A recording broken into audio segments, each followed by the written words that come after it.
Hey beauties, good evening to you. So I saw something on Nationwide where it says for the first time in many years, the government has failed the fiscal benchmarks, which is monitored by EPOC, the Economic Program Oversight Committee. Right. So Keith Duncan was basically speaking on the matter to say it's a combination of things: grants, revenues, even the restructuring of the compensation package there, the compensation review for the public sector workers.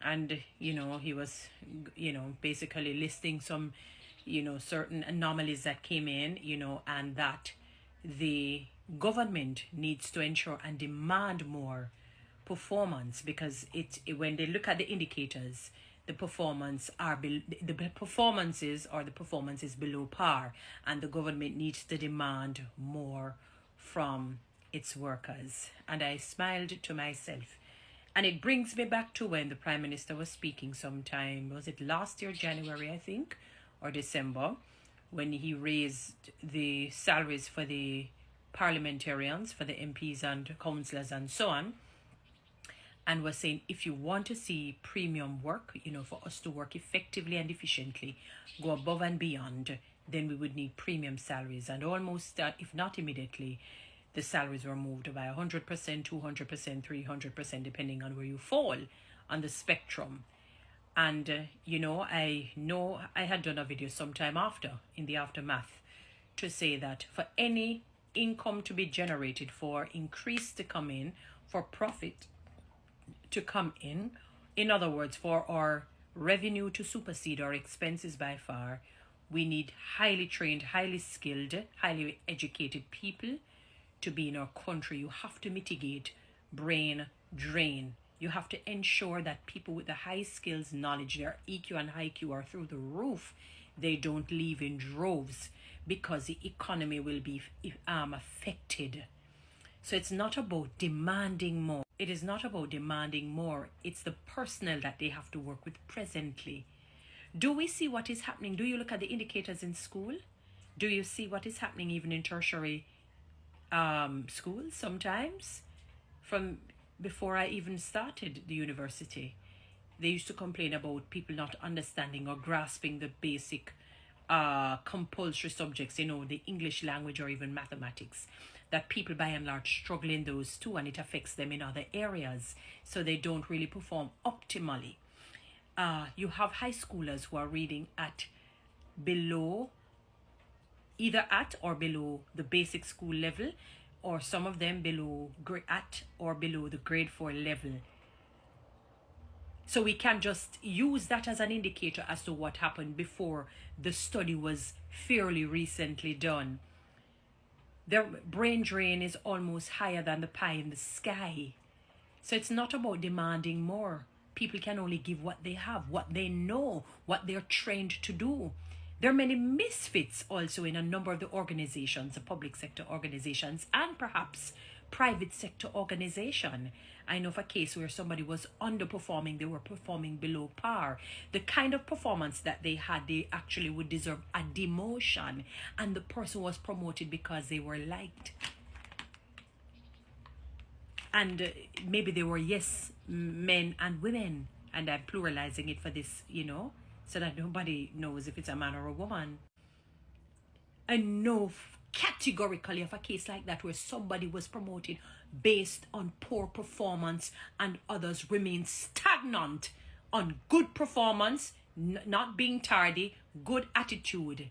But and by the way, having good attitude doesn't mean that you're going to be promoted. Bad attitude can get you promoted. Remember, as the saying goes, your attitude determines your altitude. I know for the most part people assume it means your good attitude will determine you going high. Not in all cases. Remember, the devil is a prince, and the prince, basically the CEO of the world systems. He runs things in terms of the world systems. So he influences people to make evil look like good and good look like evil. Demand more in terms of what? Any more the public sectors give I'm not saying some aren't loafers, don't get me wrong, but anymore some of them they're going to drop down and die. Look at what is happening in terms of the death rate. Look at the death rate that is happening. Number of workers are dying from heart attack, cancer, stroke. When you look at what is happening, demand more, the people are giving everything and receiving little in return. It doesn't match. The equilibrium is not there. There is no equity. There is no fairness. There is no justice. There are misfits. People who are not qualified for positions are in positions. Those who are qualified are underutilized, underemployed. And in a sense, underutilized. Because they're at a grade A level and being performing at a grade F level. F is failure. So when Mr. Duncan says they need to demand more from the public sector workers, I wonder if he has gone around and has done his research, done his study, has he had a conversation with the people to know what is really happening? That the people blood, sweat and tears are being given out. Let us use, for example, the Jamaica Civil Service Association body, I call them. And when the president of the particular group said, we have been trying to get air with the Ministry of Finance, with no avail. The Minister of Finance said, we were trying to contact them. They didn't respond months later. All right, so they responded eventually. And they tried again and again with no avail, because they're saying, look here, we have worked hard. We need to reinstate some things like the passenger mileage. There are people who need to get back their retro on work done. And they were supposed to be promoted, or the incremental increase, whatever it is, but they're supposed to get their retro. That has not been done, and other benefits.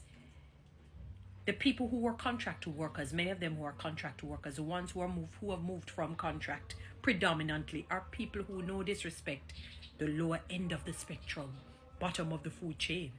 Not to say that they can't get it. Since their salary is low, you want to kind of give them a permanent sort of position. Is it that? Or the ones who would earn, you don't want to pay out too much because, you don't want to hear you've missed the fiscal benchmark. What is a Heathcliff situation is happening in our country. That is a major part and parcel as to why we're missing it. What happened to corruption? That's a big part. Why wasn't that mentioned in it? Corruption at its highest, at its best. It is strutting its stuff. While the masses who are performing optimally and educated are paid below par. Unfortunately, there are some people who are not skilled. Semi-skilled people are working in positions that require high-skilled, highly educated people. It's no disrespect to. That is why I use the tool. So if you're not that education, but you're skilled in your area, you're having somebody who is below the par in terms of the scale.